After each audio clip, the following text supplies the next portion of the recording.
The following may contain offensive language, adult humor, and or content that some viewers may find offensive. The views and opinions expressed by any one speaker does not explicitly or necessarily reflect or represent those of Mark Radulich or W2M Network. Please listen with caution, or don't listen at all. Hey! A triple feature, 3 films up on the screen. One's a little heavy, one's a little sleek, and one's just caught between. We'll laugh and cry and overanalyze, dig through fleams with wide, wild eyes. Grab some popcorn, take your seat. 3 times the fun, 3 times the treat. Hey, a triple feature. That's what we're here to do. What we're here to do. Buckle up, the lights go down, and we'll watch them all with you. Welcome back to the show that never ends. This is Triple Feature. I am your host, the mandated reporter, and frankly, I'm horrified. And Kat is back. Hello, Kat. Greetings and salutations. Oh, hi, Mark. Oh, hi, Mark. Hi, Sean. Shit, Howdy. how y'all doing? That's right. Sean Comer is back. How do you do, sir? Hey, I am cooler than a polar bear's toenails. All right. Well, glad to be back with you guys. We took Sean, you and I did a couple of shows. We did one show in June, and then we took July off, and now we're back. Yeah. I think you're on at least one show. This is coming up in August, actually. Kat will be on quite a few, but you'll be I'm on excited. at least 1 or 2 triple features, I think, for the rest of the year, if I recall. But Yeah. Tonight on Triple Feature, we're turning the spotlight on Molly Ringwald through 3 films that capture the rise, strain, and collapse of her iconic teenage screen persona. Pretty in Pink. Hang on. Pretty in Pink places her at the center of a class-conscious romance where style, poverty, and social humiliation matter as much as love. The pickup artist tries to move her into adult sexuality, pairing her with Robert Downey Jr. in a strange collision of screwball courtship, gambling debt, and urban menace. For Keeps pushes her further, using teen pregnancy, marriage, and economic pressure to test whether intelligence and determination are enough to survive adulthood. Across all 3 films, Ringwald plays young women forced to become more responsible than the men around them, often while managing absent, broken, or unreliable fathers. We discuss why she became the defining female face of the 1980s teen cinema, how these movies have aged, and whether Hollywood has ever understood what truly made her such a compelling star. All right. With that out of the way, I will reveal to you my familiarity with these films and why I somewhat wanted to do this. And then I'll go round table with you two, and then we'll jump into the pickup to the Pretty in Pink.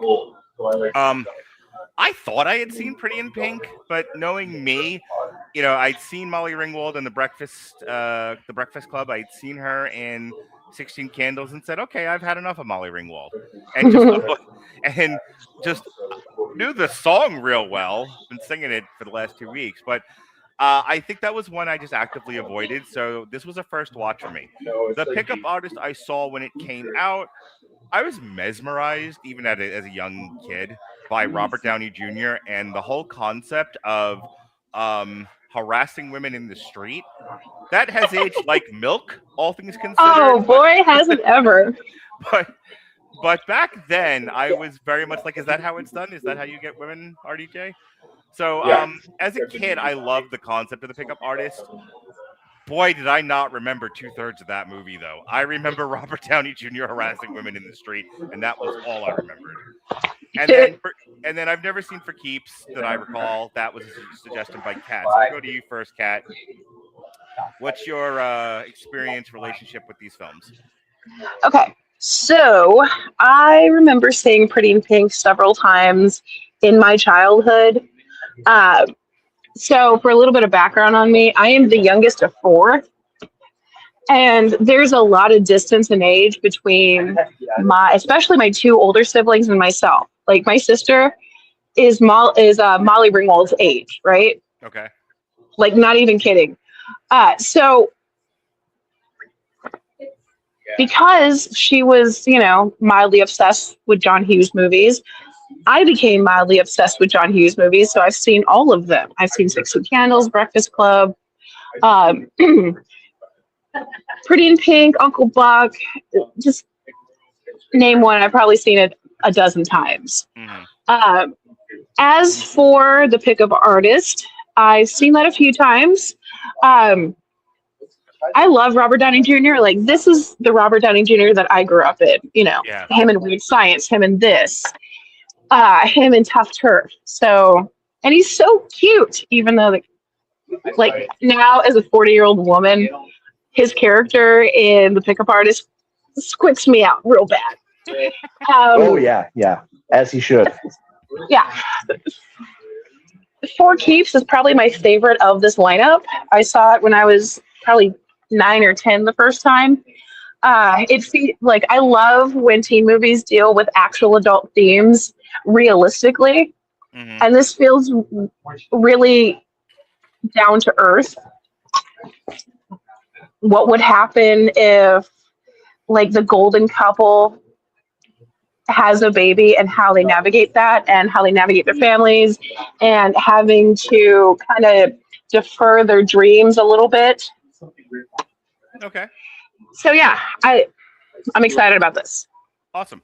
Sean, your relationship to these movies, and then we'll jump into Pretty in Pink. Well, thanks to this podcast, I now know that the Pickup Artist and For Keeps exist. That was not a thing before the show. Okay. Well, look, you have to understand, and we joke about the drinking game on the show. Well, we might as well add this one. Add one for every time Sean missed out on some formative shit that everyone else experienced growing up because he grew up in an uber conservative household. Fair. I, to be honest, did not really watch a whole lot of John Hughes movies except for Uncle Buck, Home Alone, and I think catching The Breakfast Club on TV a few times. Mm-hmm. Really until I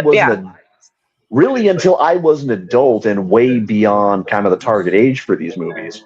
But I've kind of seen enough now to know that a lot of times, and I don't want to say this as the knock I'm afraid it's going to come off as, and I apologize duly and sincerely for it. But if you've seen Molly Ringwald in one John Hughes movie, you have seen Molly Ringwald in goddamn near every John Hughes movie. Wow. Hang on. It's okay to have preferences. I understand, and I'm sure there's nuance that I'm missing. I'm gonna go over here now. It's just that I kind of tend to sometimes write her off as one trick pony, but it's a really fucking good trick. She's at least entertaining in everything. I'll give her that. But just, it was really, I think I was really kind of more refreshed by seeing her in The Pickup Artist and For Keeps because it was a side of her that I hadn't seen before. Yeah. It was at least something fresh. That's fair. Let's get into Pretty in Pink. I'm not going to do a very long cat until I call on you. I'm going to mute you. Okay. Pretty in Pink is one of those. We're going to follow these characters through what approximates an arc, what approximates a storyline, because it's really. We meet this girl. She's taking care of her dad. She has a mod friend named Ducky, and she works at a record store, and she makes her own clothing because they don't have a lot of money, but she also has a sense of style. And she likes the rich kid in school. She also rebuffs the other rich kid in school, a young James Spader, a pre-Ultron James Spader, if you will. I see him now in things like Boston Legal or something, and I'm like, holy crap, I can't believe that's the same guy. So James Spader likes Molly Ringwald. She rebuffs him, but she's really into Andrew McCarthy. Let me have that name right. Um, yeah, Andrew McCarthy. And he likes her too, but one's from uptown, one's from downtown, and the cultures are, have a brimming hostility with each other. And so, as far as plot points go, they do go on a date. It goes poorly. He is chastised by his rich friends, specifically James Spader. She is chastised by her friend. They Andrew McCarthy blows her off after having asked her to the prom. Um, she ends up making amends with a rebuffed and annoyed Ducky, who has professed his love to her, and that did not go his way. So he ends up taking her to the prom. At which point Andrew McCarthy is there, and he makes amends with her. And Ducky says, "Go be with the one who you truly love. I understand. To be your friend is to understand that we should not be together because that's not how you like me." And so she goes off with the character's name is Blaine. She goes off with Blaine, and that's Pretty in Pink. The plot synopsis doesn't really do the movie justice because the movie is an editorial about, I wouldn't say class warfare, but definitely, like, as I said before, class hostility.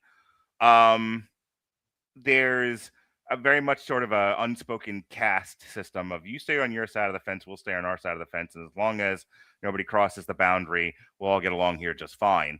And then, you have two kids expressing their feelings for each other, mucking up the social order of the day, and the consequences therein. That's pretty much the reason I like the movie. I like that it speaks to that level of class hostility. I like that Molly Ringwald's a pretty complex character in this. She doesn't appear so, and maybe to say that makes people go like, "What the hell?" But here's a girl who is not necessarily ashamed by where she comes from, but she knows that it is ripe for ridicule by the class of people, some of which she does like. Like, she likes Blaine, but she knows that there's a possibility that Blaine will look down on her, as James Spader has. And so she's wrestling with that. She's also trying to get her father to get over the loss of, not by death, by divorce, of his wife, her mother. He is sort of stuck in the place and time where his wife left him, and she has been trying to get him motivated. So she's parenting the parent, which is, psychologically never a good thing. So she's got a lot of things going on. And Molly Ringwald, Sean said, "Hey, once you've seen the one Molly Ringwald trick, you've kind of seen them all." Okay. My one sort of rebuttal to that would be, I think that's a surface reading of Molly Ringwald. I think every movie asked her to do something different. 16 Candles was asking her to do something different than Pretty in Pink. I do have more to add, I swear. I swear I have more to add to that. You're a good boy, Sean. No one's faulting you. I think 16 Candles was asking of her something different than Pretty in Pink is asking of her, and Pretty in Pink was asking something of her that For Keeps is asking. So yes, Molly Ringwald she's kind of like the many faces of Darth Vader. You kind of get one presentation of her, but with that one presentation, she's tackling a different monster, if you will. So her reactions are somewhat different.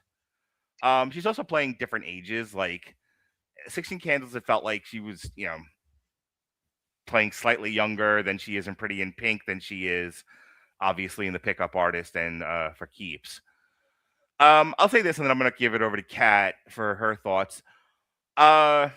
It's an okay movie. I think what it's talking about elevates it past the point of its actual presentation. I think as a presentation, look, not every movie has to be The Shawshank Redemption.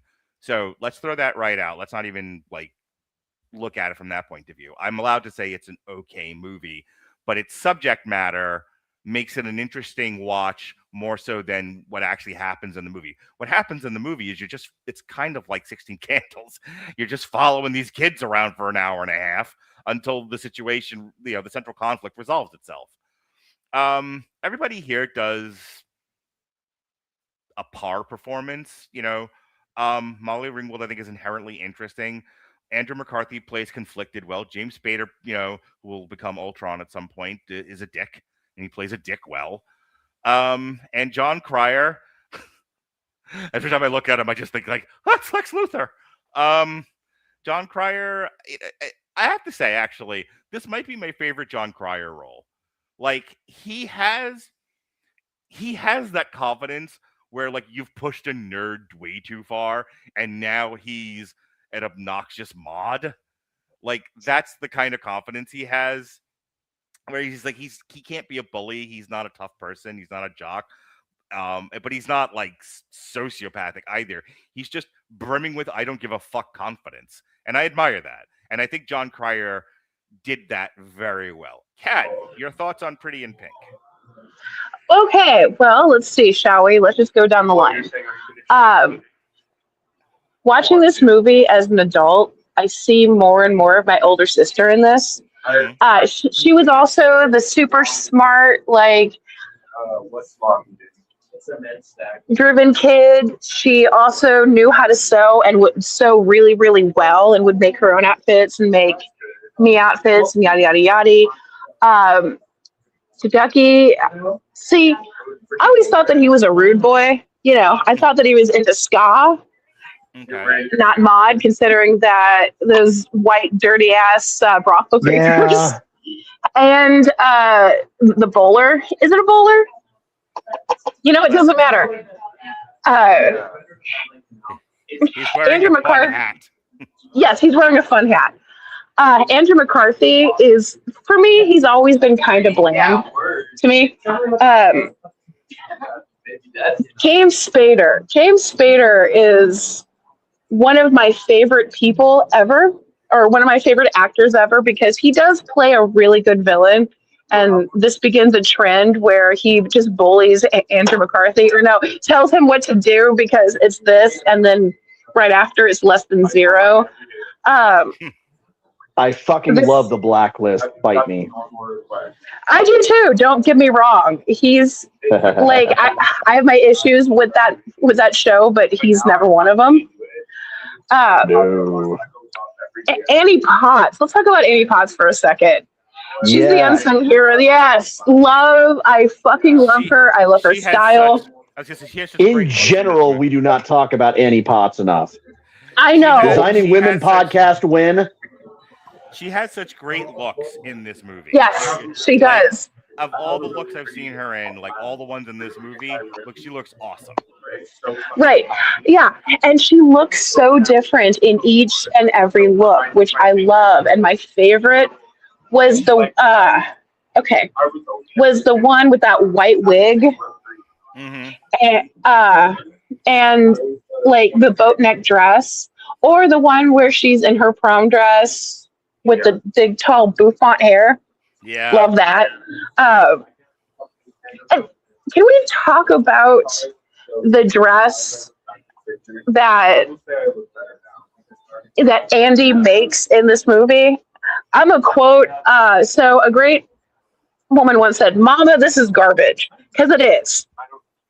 It's like, this is less than the sum of their parts. And I know that you guys will not care about this because you guys are dudes, but that dress is fucking garbage. I'm actually shocked that she didn't get laughed out of the prom with that. I care. Okay, well, cool. It's like you took a beautiful 60s prom dress, right, with the boat neck and the cool pattern and the A-line, and turned it into that. And all you did with the other dress was just rip off the applique and like turn into a turtleneck. It's like, what are you thinking, girl? Like, it becomes the girl don't do it meme. It really does. And the class warfare, I'm going to call it warfare, is so funny to me because it's like upper class. No, it's like upper middle class, because Andy's not, like going to the food pantry every couple of days. She's not going to the soup kitchen. She's not in danger of getting evicted and being homeless. She's a middle class kid who like has an after school job and has a car. I didn't have a car in high school. And it's a cool car. Yeah, sure, it's got a dent in it, but it's pink. Like, I'm sorry. And considering that it's 1986 and I think that car was in the 60s, like it's no different from like a kid nowadays getting like a 2006 Hyundai Elantra or whatever the fuck, right? Mhm. And I love the fact that to the one that we're going to today.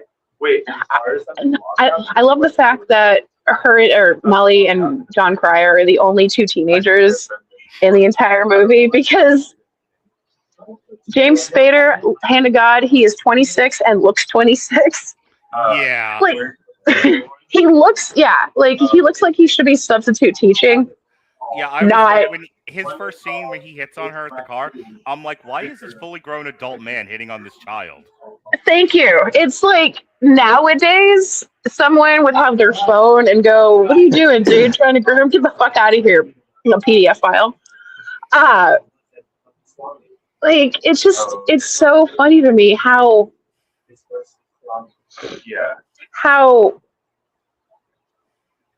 James Spader is at least 8 years older than everybody in this. Well, with the exception of Andrew McCartney, who was probably like 25 or something. I don't know. I know this is common Not in me over movies. here thinking about the fact that this weekend I'm going to be watching 30-year-old Tom Holland play 23-year-old Peter Parker. That's not a big deal, because Tom Holland looks like he's 17 years old. He's got one of those faces. Yes, he Looks like does. he's 12. Who cares? Yes. Yeah. Yeah. Like James Spader, it looks like he's in grad school. Okay. He looks like he's in grad school. He looks like he's a TA, right? Mm-hmm. And a fun fact about this movie, and you guys may or may not know this. So the original ending was that Andy, Molly Ringwald's character, and Ducky, John Cryer's character, were supposed to, end up together. And Molly Ringwald said, absolutely not. That is not who she is at heart. She deserves the happy ending. So If You Leave was written on the spot, and for the life of me, I cannot think of the band who wrote it. Mm-hmm. Mark, you're a dinosaur. Help me out. Hang on. If You Leave. Yes, If You Leave. I'm sorry, but I'm back, bitches. All right. Oh no, that was fantastic. If You Leave is by Orchestral Maneuvers in the Dark. Thank you. Yeah, I would not have been able to remember that. It's kind of garbage in, garbage out at that point. Not in a million years would I have known that.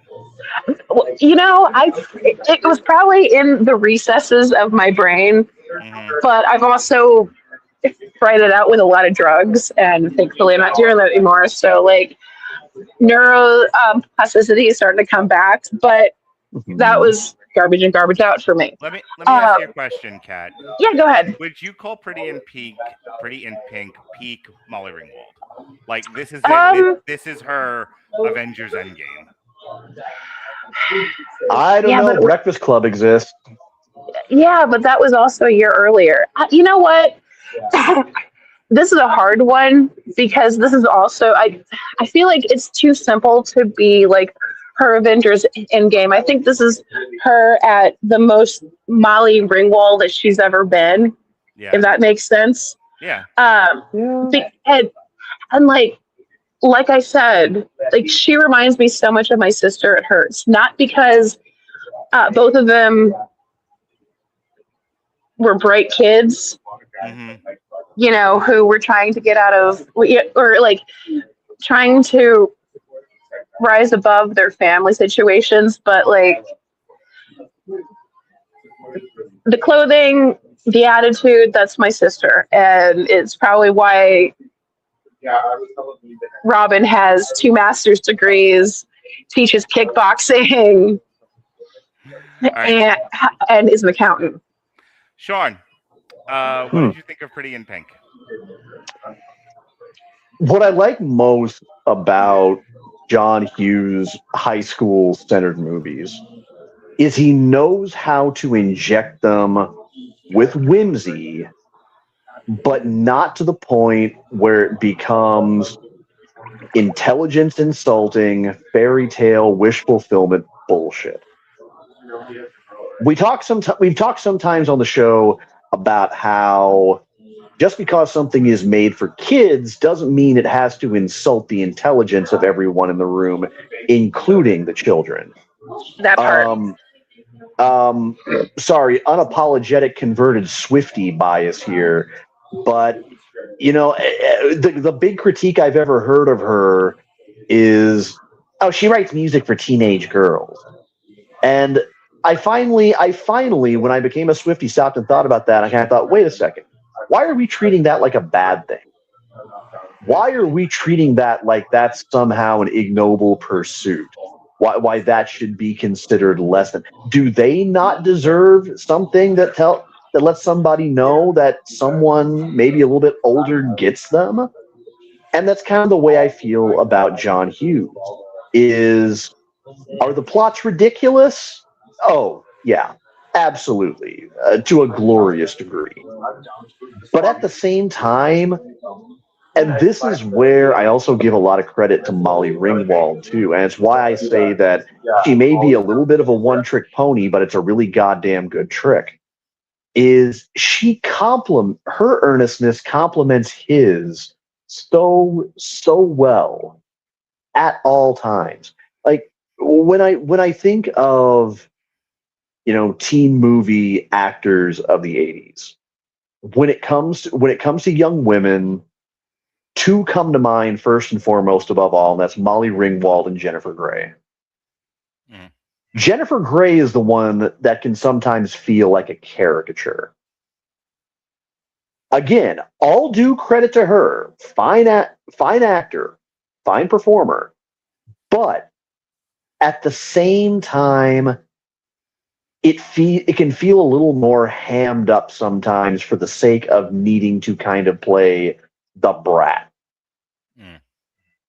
Molly feels at all times, Candles, Pretty in Pink, Breakfast Club, or even our other two movies, she feels so absolutely grounded. And she's changing things up, I've realized, after this triple feature, but doing it in such subtle ways that you don't really catch it unless you're paying attention.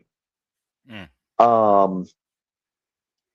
That's why I kind of say she's a bit of a one trick.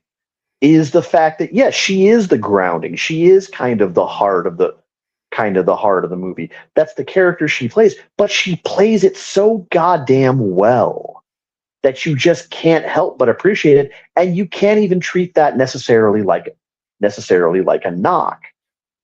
And yes, I do believe that a lot of John Hughes movies can get very samey after a while, but I don't think any more so than any other director.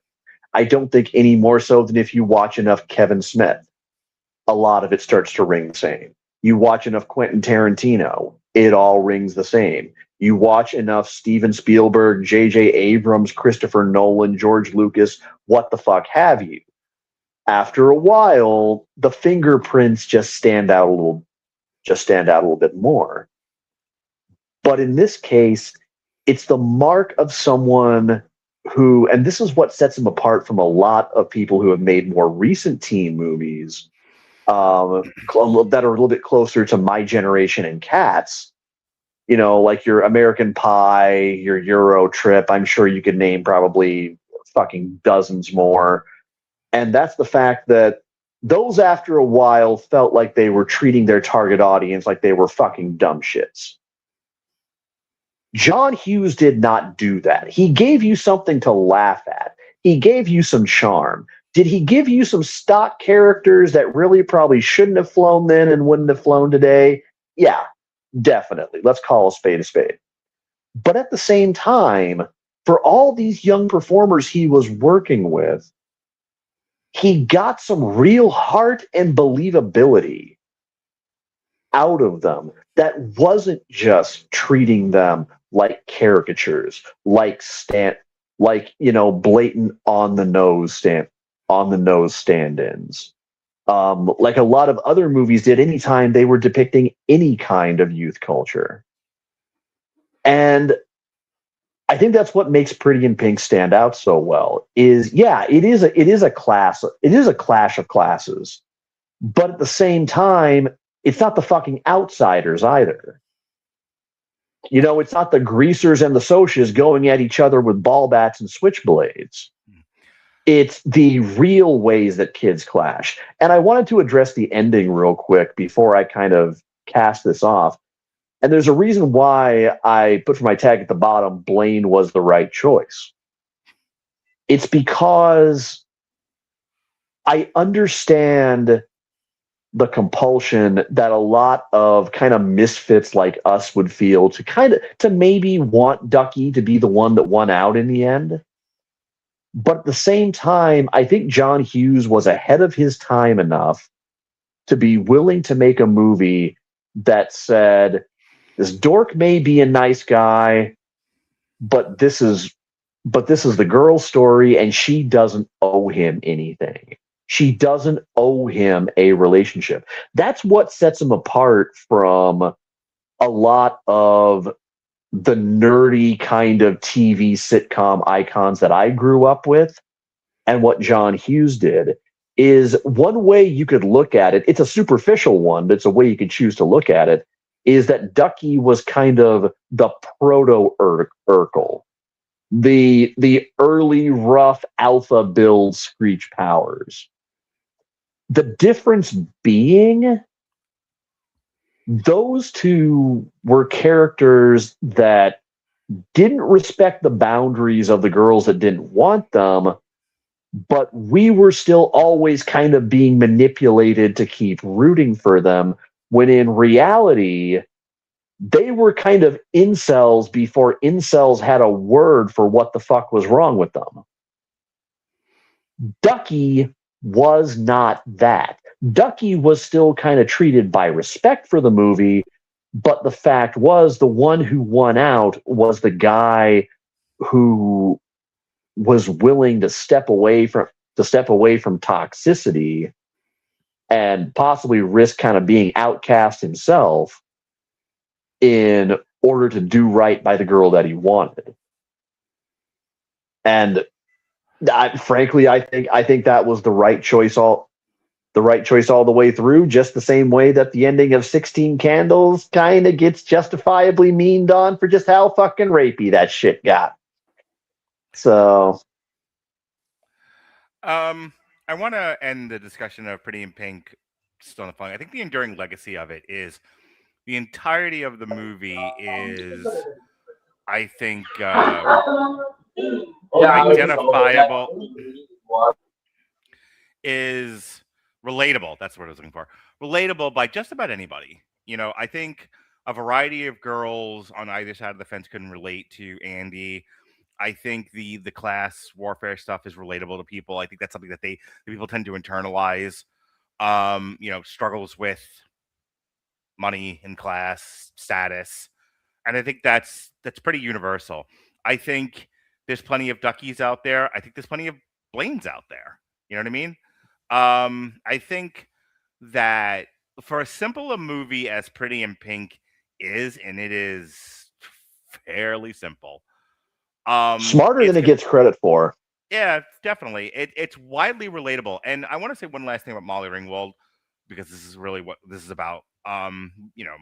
Yes, you have to talk about John Hughes if you're going to talk about Pretty in Pink, but I want to keep a lot of the focus tonight on Molly Ringwald. And I think what makes her successful, and why I think the most identifiable movie for her is Pretty in Pink, is she is, no matter, even though she goes on an arc, even though she has fault, even though she has things she has to overcome, At no point does she frustrate, I think, the audience. Certainly not me, No. as a viewer. I think the whole way through, you're either rooting for her, or you feel sorry for her, or you're happy for her when things succeed. She at no point, and a lot of movies really messes up with their main character, is in order for them to be at their lowest, they also seem to turn them into complete idiots, or basket cases, or any number of negative traits, and they don't do that with Molly. The writing for Pretty in Pink was really good, where Molly Ringwald all the way through is somebody who you want to see succeed, even at her lowest, even at her worst. So I Pretty in Pink is a solid movie. But let's get into the real reason I'm here. That's the pickup artist. God, I, this fucking movie. so this is one of those where part of what I'm doing in triple feature in the years of fun is I'm going back and I'm thinking about movies that I watched as a kid.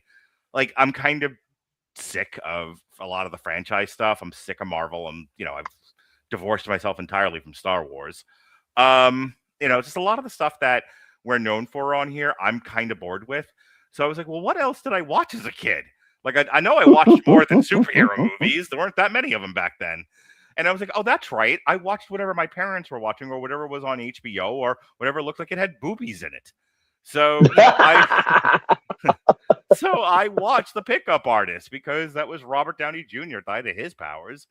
And like I said, I remember being kind of mesmerized. Like, his line about, and I didn't realize it at the time, like, as a kid, I used to think Bohemian Rhapsody was Rapcity, because I didn't know the word Rhapsody until, years later. When he's talking about a Bolicelli or whatever it is, I think he's saying a bowl of cherries. And I was then thinking about the Bloom County cartoon where the kids are calling the teacher a tomato. So anyway, I was somewhat, even as a child, enamored of, pickup language and, being complimentary, but in a totally sexist way towards women. It's a wonder I turned out the way I did. Anywho, so The Pickup Artist stars Robert Downey Jr., Molly Ringwald, and it's a tale of two movies. The first movie is Robert Downey Jr.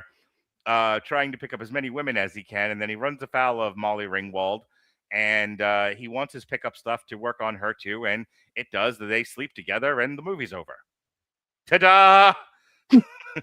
Only having slept with her, having engaged physically with the witch, her spell is cast upon him, and now he rejects all women and only wants Molly Ringwald. And Molly Ringwald was like, last night was wonderful. Why are you still here? As my friend Pete once said. So, now Robert Downey was like, no, you don't understand. We slept together once, and I must give up my womanizing ways. I want to be with you, Molly Ringwald. And she was like, meh. Which brings us to the second half of the movie. Molly Ringwald's dad, who's played by Dennis Hopper, who I wish had been on glue like he was in Blue Velvet, would have made for a better performance. Hang on. The cat's trying to tell us something. Yes, Cat. No, I just left and said, oh, man. Okay. Because, that's it. So he's in debt to the mob, who is Harvey Keitel. And what a surprise he was in this movie. And they owe the mob money. So Molly Ringwald took time out from trying to get her father out from his gambling debts to have a role in the back seat of the car with Robert Downey Jr. But now it's time to get on to business. You do. Like you do. And it's time to get on to business. And the business is she's got to get money. And so, what are ways to get money? Gamble. That's how you get money. Got to get money. Yeah. So she, takes what money she's got and she bets on the horses, and she does this and she does that. Batman's head in a lance. And she's trying to pay off this debt. I can only describe what happens in this next bit as Harvey Keitel tries to traffic her. And she's not really wanting to be trafficked, as most people aren't. But, but you might be asking yourself at this point, amongst the gambling debts being paid and the trafficking being pushed, where is Robert Downey Jr. in all this? And what does the angry metal guy think? Well, Robert Downey Jr. has decided that the best way to get Molly Ringwald to fall in love with him, because he is lovesick, is he will help her get the money to pay off the debt for the mortgage on the for the money for the mortgage on the farm. And he Mhm. sells his car, um, and they do other things, and eventually that works. And then Molly Ringwald, in a very modern thing, says to him, "We can't be together, sir. We can't be together because we are too toxic and we are too terrible, and two terrible people together just equals more terribleness. We don't cancel each other out." And Robert Downey Jr. was like, "What the fuck was the past 90 minutes for then?" And she says, "The Aristocats." So so the next day, Molly Ringwald goes to Robert Downey Jr. and she says, "I am a woman and I have agency and I can change my mind." And he goes, "Okay then." And they end up together, and that's the pickup artist. Let me say this. Mhm. Molly Ringwald this is the most mature performance I've seen this woman give until she turned into an elder lady. Like at the height of sort of Molly Ringwald mania, this is the most adult performance she gives. It's weird to see her like be an adult and sleep with Robert Downey Jr. in the backseat of the car, and trying to parent Dennis Hopper because she's always parenting a man, a middle-aged male actor in these movies. It was interesting to see her do that as an adult woman as opposed to a teenage girl. But the subtle difference, I think, is interesting. I wish there had been more of that. I wish there had been more of Molly Ringwald kind of doing a Jennifer Aniston, what she would do later in life, or maybe the Angelina Jolie, where they're just adult, busy business women doing busy business things, and she's having to deal with this womanizer, and kind of like a Mel Gibson, what women want kind of a thing. Like, I wish Fool, it that was the 80s. They weren't letting women do that at that point. I wish there. What I'm trying to tell you, dear love, is that I wish there had been more of Robert Downey Jr. pursuing Molly Ringwald, and Molly Ringwald going, "No, no, I only wanted you for your penis. Go away," and that had just been the movie. And I wish there had been more of Robert Downey Jr.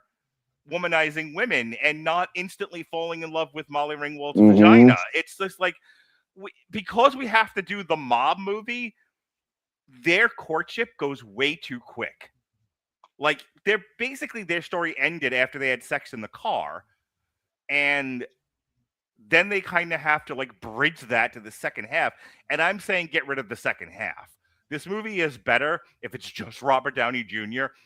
Consistently pursuing Molly Ringwald, occasionally Molly Ringwald throwing him sex in the back seat somewhere, and then going, why isn't this leading to more? I want more. And she's like, because it's all I wanted from you. It would have been great, especially in the 80s. But no, instead we had to do the stupid mob angle, which makes no sense and ruins the movie. Yeah. I like their chemistry together. I like Robert Downey Jr. and Molly Ringwald playing off each other. I didn't get enough of it in this movie because it gets mucked up Mhm. by all the mob stuff. The only thing I'm going to say before I'm going to go to Sean and then Kat. The only thing I'm going to say else is that everything about the mob stuff is bad, except for the performances, because Harvey Keitel is great in everything he does. And they asked Harvey Keitel to come in and be mean and be a mobster, and he's mean and he's a mobster. It's great. They asked Dennis Hopper to be a drunk. Dennis Hopper is a fabulous actor. He plays a drunk well. Mhm. Like, that's it. That's all I got. And it's like, golly, the best stuff of the pickup artist is in the first 20 minutes. And after that, this is a fucking waste of a movie. This would have been better as like either a like short a short movie or an SNL skit. Sean? Harvey Keitel is Harvey Keitel. Dennis Hopper is lobotomized. If Tony Stark were to see Jack doing his thing, Tony would probably have to be stopped from putting a gun in his mouth. Holy fuck. This might have been bearable if Robert fucking Downey Jr. hadn't been so perpetually charmless throughout the entire thing. Oh, you think he's charmless? utterly the entire. He wasn't even an impressive pickup artist. With a title like that, I was expecting something hopefully more along the lines of Owen Wilson and Vince Vaughn in Wedding Crashers.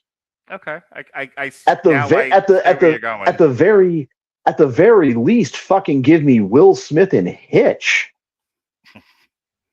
This wasn't even Owen Wilson. This was Luke Wilson. This was lukewarm Luke Wilson. The Lukiest Luke Wilson. Just and that's the really sad part, is that makes it that and the stupid fucking I don't give a flying shit mob angle utterly wastes really surprisingly promising chemistry between him and Molly. Mhm. And it was delightful. Yeah, seeing Molly definitely branch out from kind of what had become sort of the John Hughes formula, I guess, to the point where it was kind of jarring to hear her say something to the effect of, what was it? Please shut up for 15 seconds. I'm going to come. Best line of the movie. I swear to God, don't you dare fucking ruin this for me. Reminded But me of I think it's Ben Stiller and whoever he's sleeping with in one of his comedies where he's talking through the whole thing and the wife is like, for the love of God, shut up. well, and I mean, speaking of crikey McFuck's Irish lunch truck, good God, the whole artist gag just got old so fucking fast. By the time Molly says something to the effect of, "Didn't you use that line to me already? Get some new material." I'm saying, you are now the audience insert character from this point forward, just from that one observation. Yeah, I Because was really disappointed at 50 years old when I realized that's his whole shtick, is to compare people to artists. that's it. That's it. I mean, there's no George Clooney suaveness Yeah. about anything. There's no Antonio Banderas swarthy sexuality about it. There's nothing even quirky or witty about fucking goddamn anything. It's just, this movie has happened. I'm glad it happened. I'm more glad that it's over. Next. All right. Speaking of next, would you like to find a place to settle and chat with us, Kat?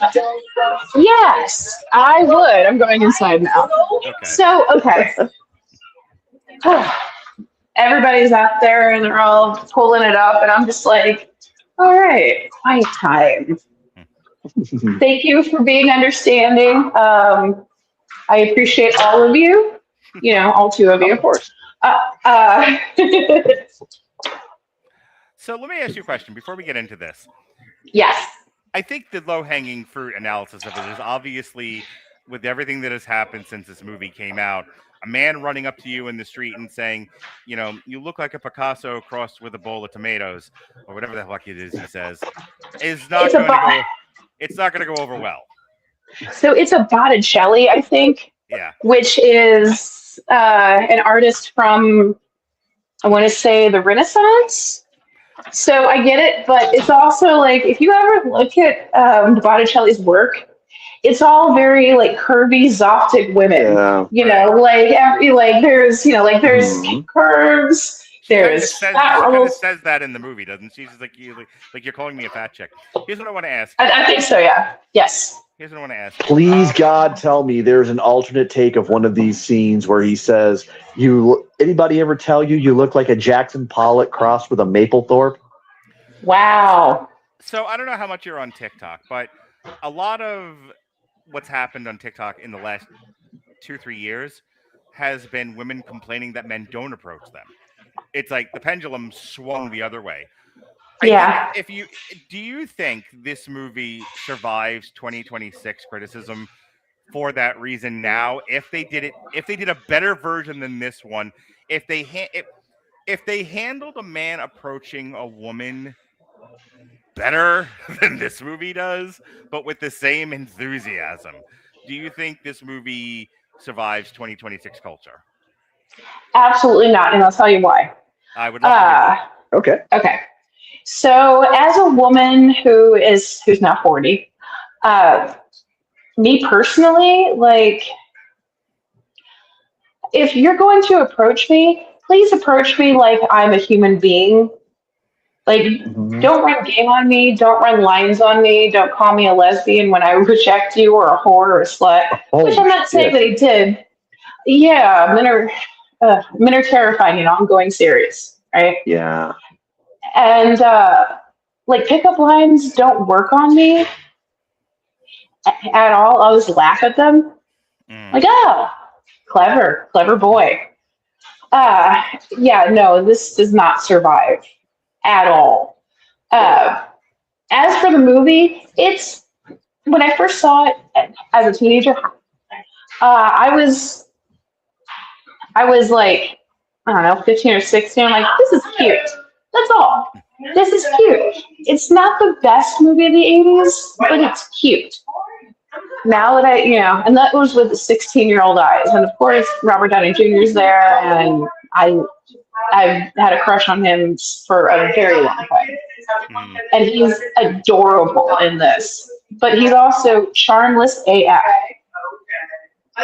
Like, I'm on Molly Ringwald's side. Like, it would be like a quick pump and dump in the back seat, and that's it.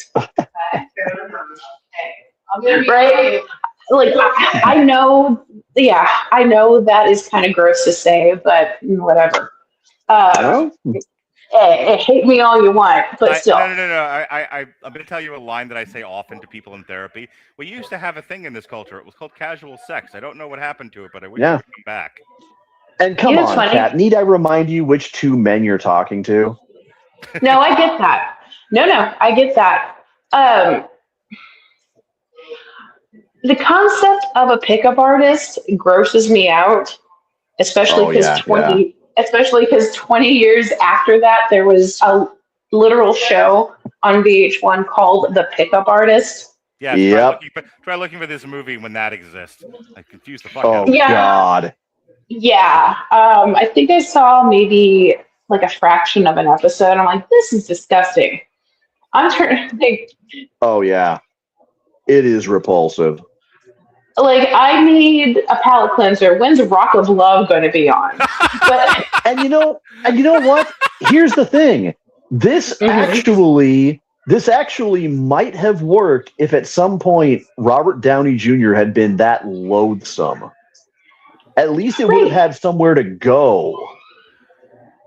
It makes me. What does it say about me that I looked at Robert Downey Jr. as very charming? Like, I had to look at it in the time that it was made in order for me to judge it appropriately, because judging it from one, I respect where you're coming from for the reasons you're coming from it, and this is not a rebuttal of that.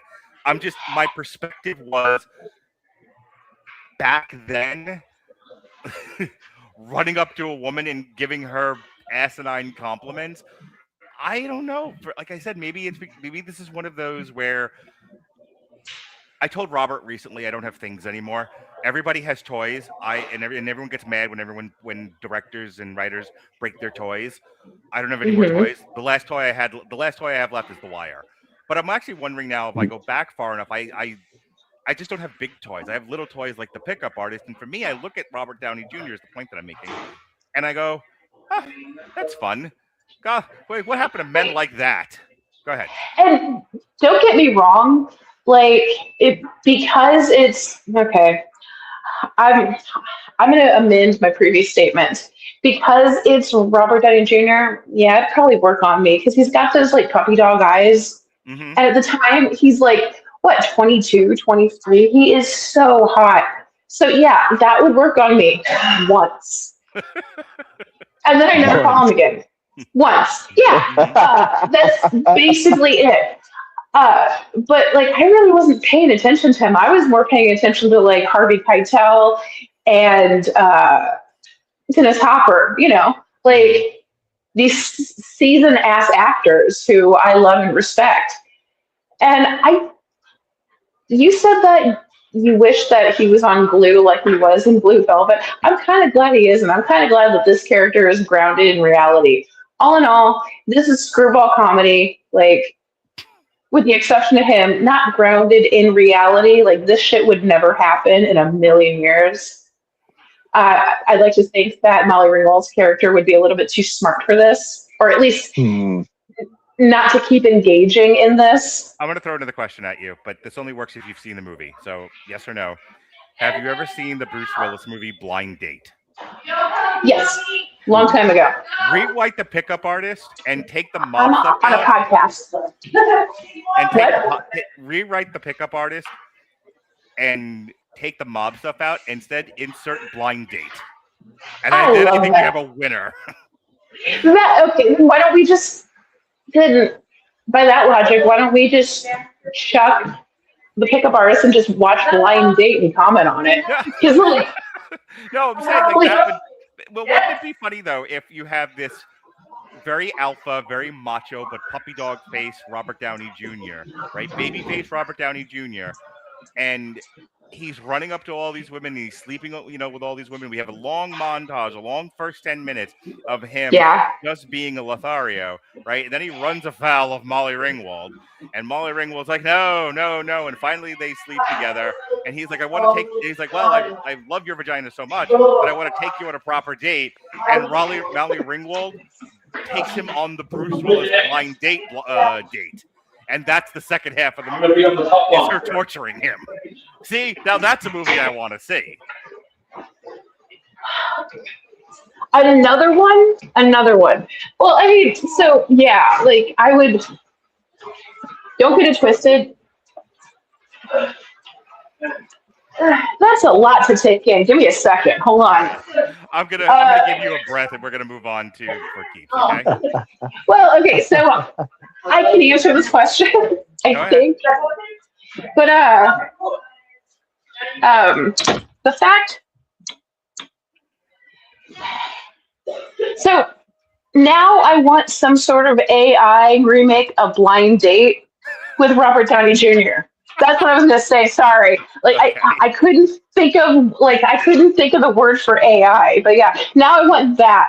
I want it like everything, like everybody in the cast can stay, except swap out Bruce Willis for Robert Downey Jr. Ooh. Okay, I got a better idea, Sean. I'm gonna pitch it to you. All right, Sean, you're the executive at Disney. Okay. I'm pitching you Blind Date, but it stars Iron Man. And the girl bringing him around is Brie Larson's Captain Marvel. Now are we? Wait. Are we talking about like for Brie Larson in Captain Marvel or Brie Larson in Endgame? Oof. See? Yeah, that's a tough one. All right. I got a better one. She-Hulk. Oh God, that could be so good. Oh man, Tony Stark around town. All right, so damn it! I wish that I was better with AI because I'd make that movie. That's amazing. All right, let's get into For Keeps. So, For Keeps, Molly Ringwald is a senior in high school. She's with Schmagegi McGee, and they go on a trip together, a camping trip where they have sex, and wouldn't you know it? Despite the fact that she's going to go to the University of Wisconsin to be a journalist, and he's going to go to the to Caltech to be an architect, she gets pregnant. She lives with a single mom who's just the most bitter woman, not happy at all that their father left them, and she is not parentifying Molly Ringwald as such, as she's just kind of being a toxic mom pal. And she's like, we're going to go to Paris together. We're going to be buddies. And I'm not going to be really like your mom until it's convenient for me. So there's that relationship. And then he comes from a big, family. He's got a brother and a sister and kind of a working class mom and dad. And it's all working class, middle class values going on here. And what throws middle class values into a tizzy? Teenage motherhood. That's what. So she's pregnant, and they they make this announcement. I believe it's at Thanksgiving, and there's upheaval there, and then they make amends, and there's Christmas, and there's more upheaval then. Then she has the baby, and this is really where the movie takes off. Now you have to watch a teenage mom and a teenage father try to, on their own, with no support from anybody else, right down to the father won't let him have his bed. Which I thought was a really funny scene, especially with all the hatred towards boomers these days, though I guess this would be more silent generation. Yeah. Anyway, the point of it is that they have no support, they have no help, and they are trying to raise this baby in poverty by themselves. And we get, a dramatized, nope. They get a dramatic version of what that might look like. To some people, it's probably very realistic. To others, it's not that horrible, which I think is a big criticism in this movie. In any case, the kid takes odd jobs, like becomes a roofer. He does this, he does that. They still don't have enough money. She starts working in like fast food places and going to night school, and they're tired, they're overworked, they're poor. They end up having to move in with her mom, and of course, the guy, having had his ego damaged on any number of occasions, finally says, "Fuck this." Molly Ringwald comes to the conclusion that the best thing for the baby and the best thing for her and the best thing for him is for him to go to Caltech and just go live his life. This isn't working the way that it is, and he would be better off without them. So she calls Caltech and says, "Hey, if we can get him there, can he go to college there?" And they say yes, and there's no family dorm of any kind, so doing so means he's not with his family anymore. He finally has an epiphany. He is touched by the angels, and he decides, I don't want any of this. I want to be with my wife and kid. I will figure things out. He's had a whole movie to figure things out, but now he's really serious about it. So instead, I think the last thing that they end up deciding is that they're both going to go to college together. I think at the University of Wisconsin, but there's family dorming, so they can make this work, and that's where For Keeps ends. I'm going to save my comments for last, and I'm going to go back to you, Kat. You picked this one. I did. First, I mean, I think as an endpoint to Molly Ringwald mania, it was an obvious and good pick, but I didn't know that when you picked it. Did you? If not, why did you pick this movie?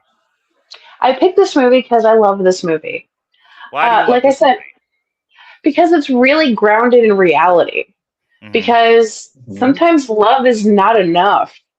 I mean, very often love is not enough. Yeah, exactly. Like, how many people do you know who were high school sweethearts who actually got married, had kids, and are together to this day? I know 2 of them. I guess 4 of them, because I know all. I know both people in those couples. I know one. I know one guy I knew in high school who's married to his high school sweetheart, and they have kids together, and they're not divorced. Right. And it also, there's a quote in this movie where Molly Ringwald's character Darcy is in the bathroom, and the mean girl cheerleader Michaela comes in, and they're and her and that moment, one of her bitchy friends is saying, "I love it when smart girls do something stupid," or something like that. Yeah. Yes. When smart girls get dumb, something like that. Yeah. Oh, hold on one second. While she's gone, let me interject with this, just some quick points, because I want to give her back her time when she comes back. Sure. I like this movie. It's fine. I think it's a little too harsh when people are calling it a after-school special. I think it's a little deeper than that. Back to you, Kat. Okay, thank you. Yes, it's definitely here. You can come in. It's definitely a lot deeper than Boy Meets Girl. They fall in love. They have a baby. These are 2, like I said, really smart, really driven kids. The one. Oh God, what is the guy's name? Is it Stan? Yeah. He's super smart. He's going to Caltech to be an architect. Darcy, Molly Ringwald's character, is going to be a journalist. I mean, these are honor roll kids who probably should know better. It's like, I know that you're on birth control, but god damn it, use a condom. I did. Yeah. Right. And also, I gotta tell you, why is in the opening credits just like the other, just like, oh god, what's that movie? Look Who's Talking. There is like the inside view of the sperm meeting the egg. What? Yeah. Like, was that a thing in the 80s? What is that? Yes. We were deeply in love with the reproductive system and everything in it. Right. But also, like, Not everything like in the these- 80s sucked, I guess. yeah. Like, these kids are not only smart, they are very resourceful. I mean, yes, they live in poverty, but I mean, eventually they find a way to be together and still go to college. Like, they don't have to be, like, they don't have to have their dreams deferred. Right. I mean, it might not look what they, like, it might not look what they thought it was going to look like, but, I mean, they're together. And I love when the dad comes around. I love when she kind of snaps out of her postpartum depression. And for somebody with postpartum or who has experienced postpartum, it is lonely and numbing and painful. And I mean, breastfeeding definitely did not snap me out of it. I'm glad that it did for her. But like I said, I love when the dad comes around. I love when he holds his granddaughter for the first time. Yeah, it's a good scene. Yeah, like I was pissed off at the dad, especially with Thanksgiving. And let me tell you, I'm pregnant. Can you pass the turnips is a great line. Yes. Like I wish I could. I seriously wish I could have announced my pregnancy like that. But that's yeah. So yeah, I mean, yeah, I was really pissed off at the dad for calling her a. I don't think he calls her a hoe, but he definitely like insinuates that she's a hoe. Like she got pregnant by herself. Yeah. I hate the mom. I hate the mom in this. Oh yeah. Yeah. Because like you can be both a mother and a friend. Like all she cared about was getting to Paris, which is why she tried to force her daughter into an abortion. Yep. That's all she cared about. She didn't care about college. But, at the end she does come around, and it kind of makes you a believer in love and family at that point. I love this movie. There's a heart to it. Fun fact. The friend, Dan's friend. Mm-hmm. So he was supposed to have a larger part in the movie. Like it was supposed to be his breakout role, but he was like drinking and driving and like slammed into like a brick wall. Okay. Yeah. So his part got cut down significantly, and it's the film debut of the Weasel, Pauly Shore. That's Yeah, right. all Yes. It's not doing Pauly Shore stuff. Sean, what did you think of For Keeps? I really liked it. And I think it's deeply unfortunate that gets compared with an after school special just because it just happens to tackle teen pregnancy. Because, we talked about material that was insulting the intelligence of its audience, as a lot of things did in the 80s when trying to talk to kids and especially teens. That is exactly what after school specials and very special episodes of TGIF sitcoms did. Is they were so reductive and dumbed everything down so much for the sake of a message that wouldn't get them canceled or get them boycotted, that's exactly what they ended up doing. And I will be one of the very first and absolute fucking loudest people to tell you that when it came to sex education in particular, that did us no goddamn favors. Just dick all. Fuck you very much to the Reagan administration for that whole culture that we're still trying to claw our way out of now. But I like that if I had to sum this movie up in just a few words, it would be it's not that simple. As in, there is no fairy tale ending here. Shit gets rough. And one of the reasons I tell people I am married to one of the most inspiring women I could have ever come across is the fact that she, was a teen mom. And she will always love our kid's dad. I know that for very obvious reasons, but the fact is he was never prepared to be a dad. All likelihood he never wanted to be a dad in the first place.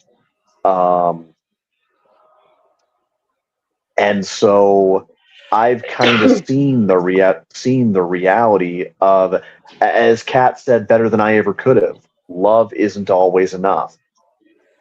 You can't always fall back on that. It's why one of the surest ways to ruin a failing relationship to the point of just getting it over with is try to have a baby thinking it's going to fix anything. Let me know how that works out. That part. And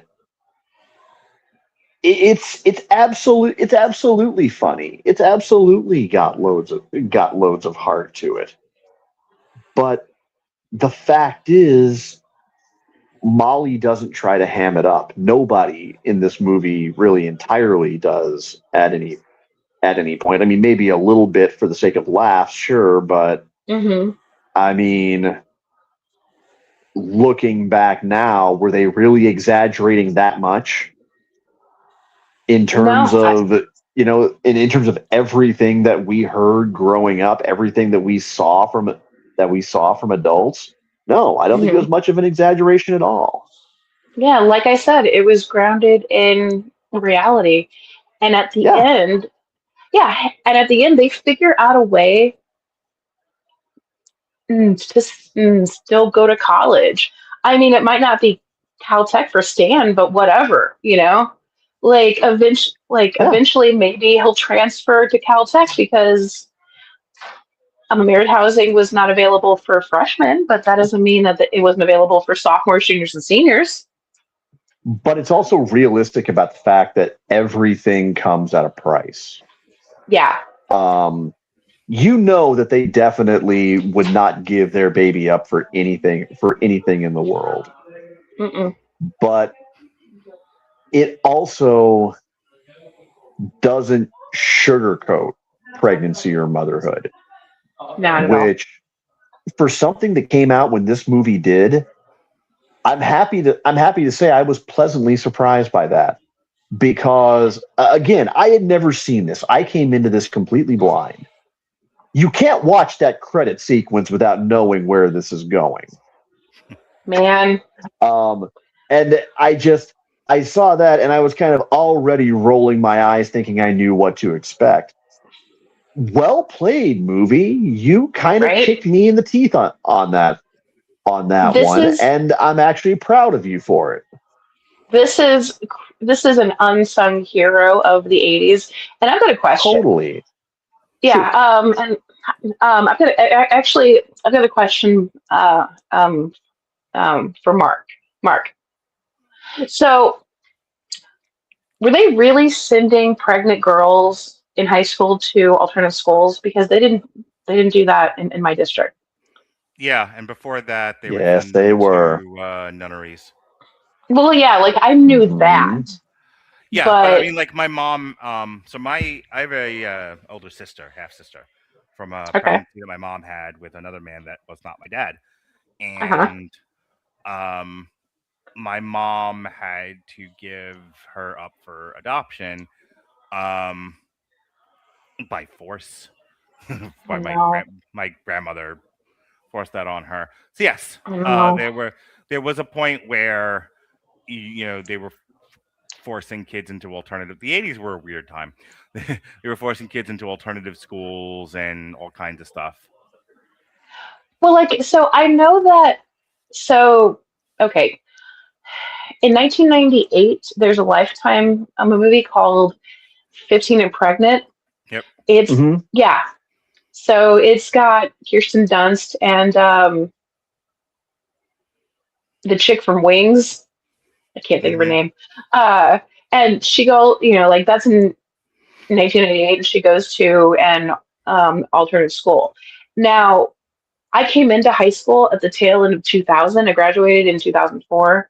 So, and we did have like a few girls that got pregnant in high school. They didn't go anywhere.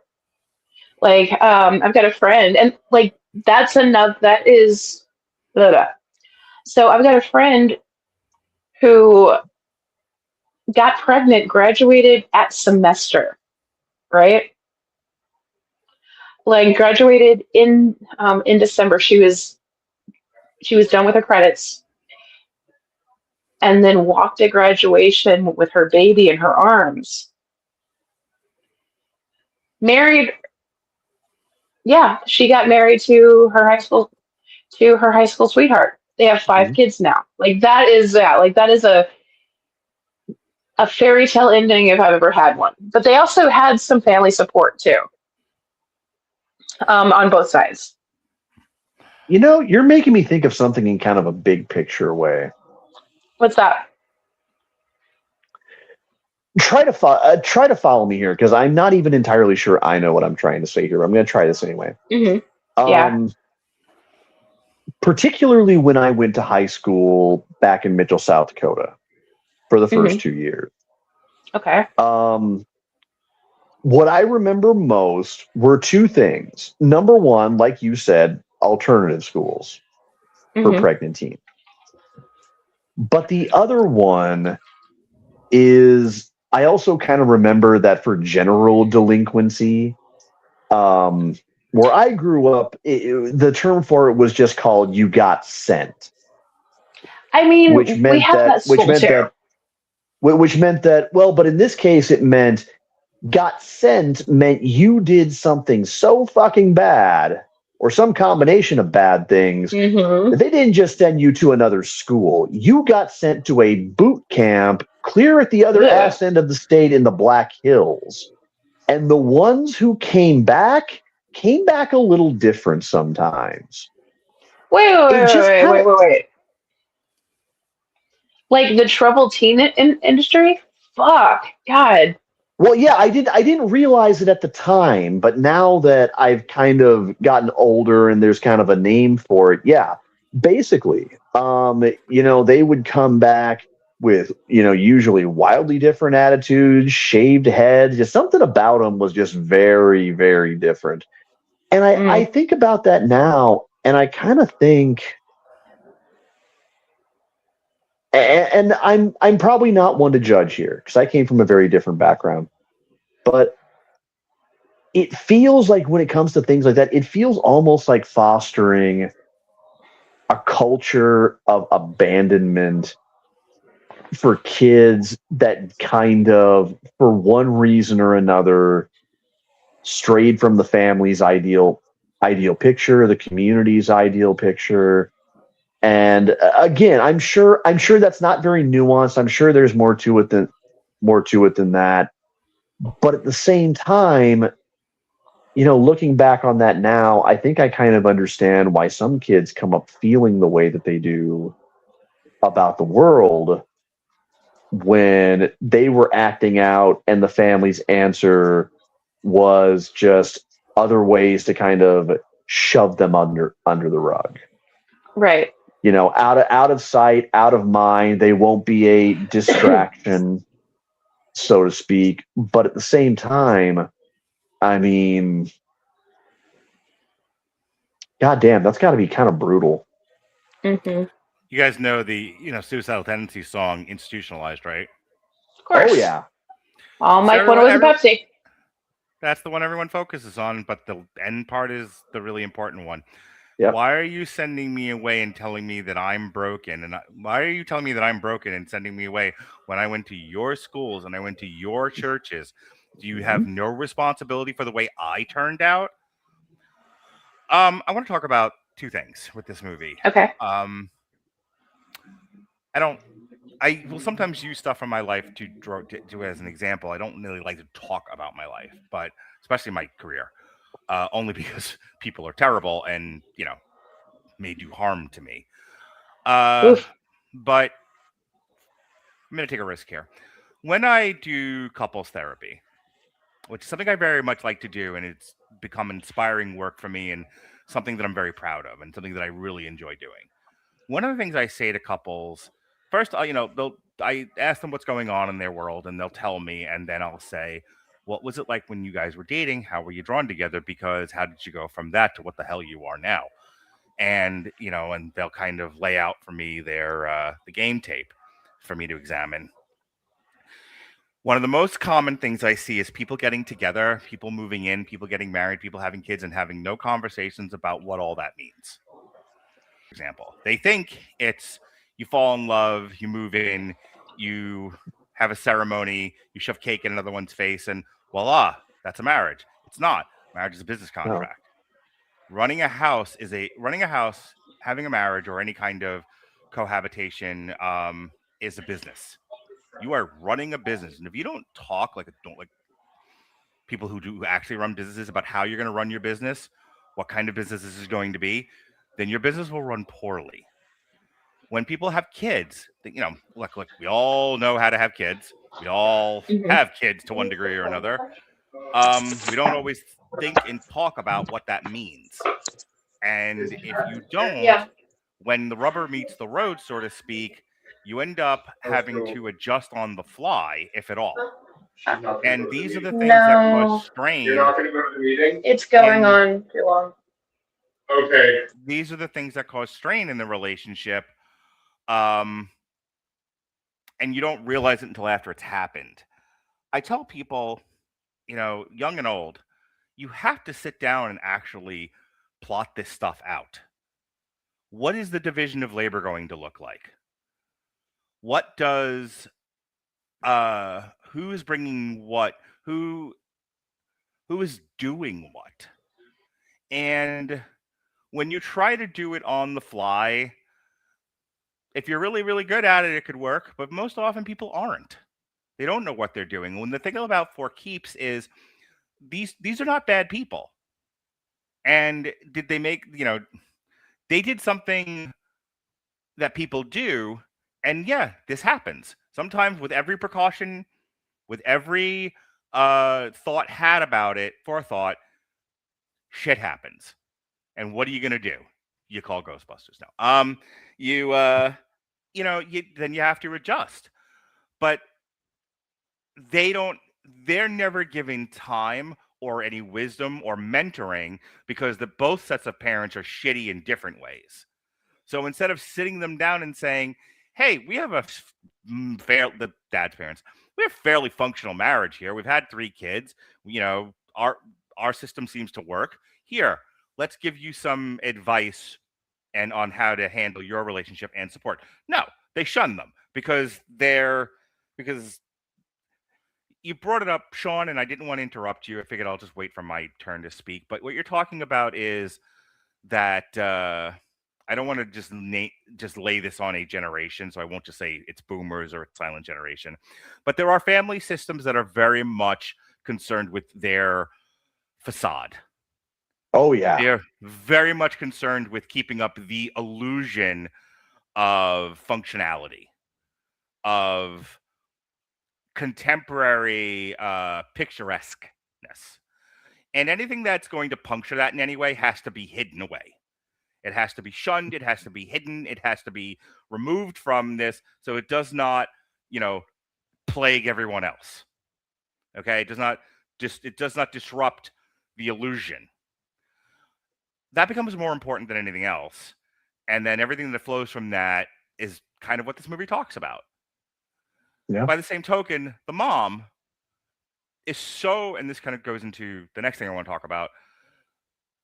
The mom is so wounded. The mom has such an egregious injury by what happened with her and her husband, which I don't think the movie talks about enough, by the way. But I think it's one of the failures of the movie is that the movie kind of treats the mom as a villain and then only gives her a little bit of sympathy towards the end, and then it's abandoned just as quickly. But it's such a root cause of everything that this mother does that it needed more exploration. This woman is so wounded, so injured by her husband leaving them that, one, in a very ham-handed way, is taking it out on all men, but also is clinging and meshing herself to her daughter.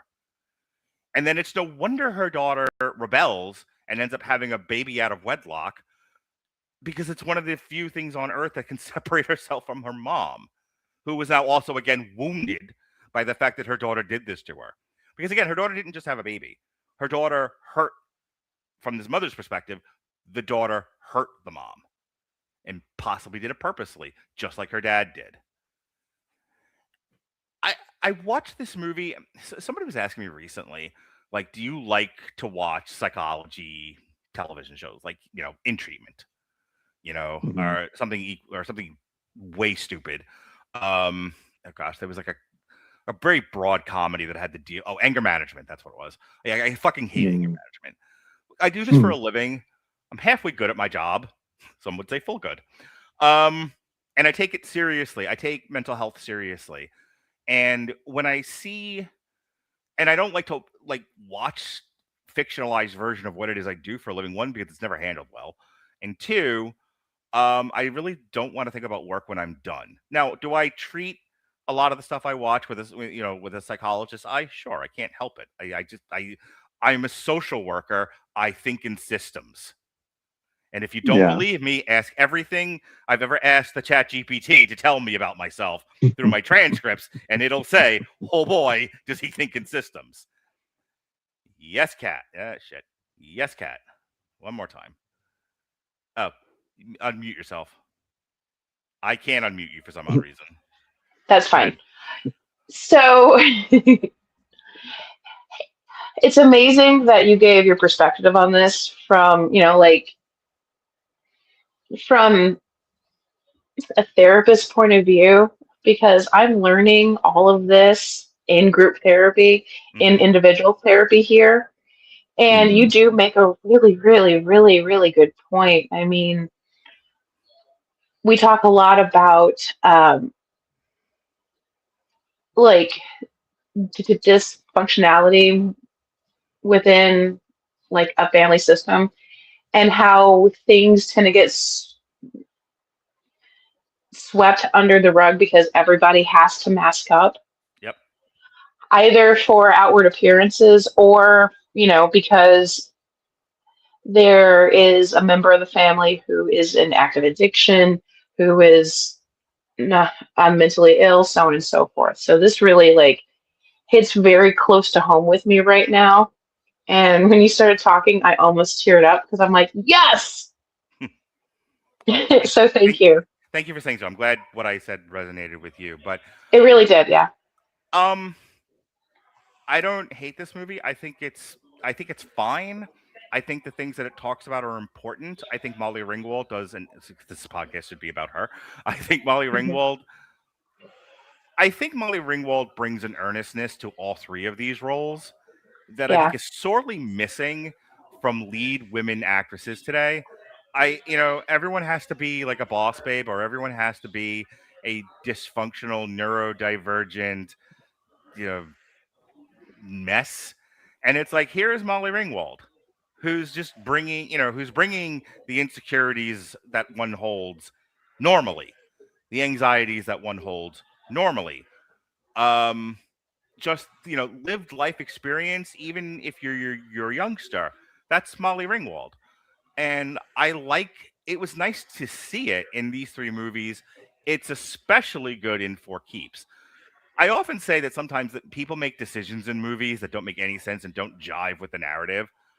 Her Mhm. getting to a place, her having survived. I mean, the inciting incident that gets them to leave the apartment to go to the mom's house is the dad falls asleep on the kid and the kid's sick. So the kid's Yeah. screaming her head off, and the dad, having no brains, is like, kid, babies cry. As if there aren't, if you've ever had a baby, there is the I'm hungry cry, the I'm tired cry, the I don't know what I want cry, and the I'm The sick, I'm I'm uncomfortable. dying cry. Yeah, the uncomfortable cry. Yeah. And any good parent who's paying attention knows the difference. It's like hearing pitches in Mhm. music. And so he Yep. don't know the difference. And so he's just sleeping it off. And he's also abusing alcohol, I think, during this part of the movie. So she's like, okay, well, we can't stay here because you have violated the covenant of parents. You have violated the covenant of man and wife by, laying down on the job and nearly letting our baby die. So we got to go to where I can go with a trusted person. So they go to the mom's, and he's just like, in his defense, he's suffering personality wound after wound after wound after wound, and to the Yeah. point where he's becoming unbearable.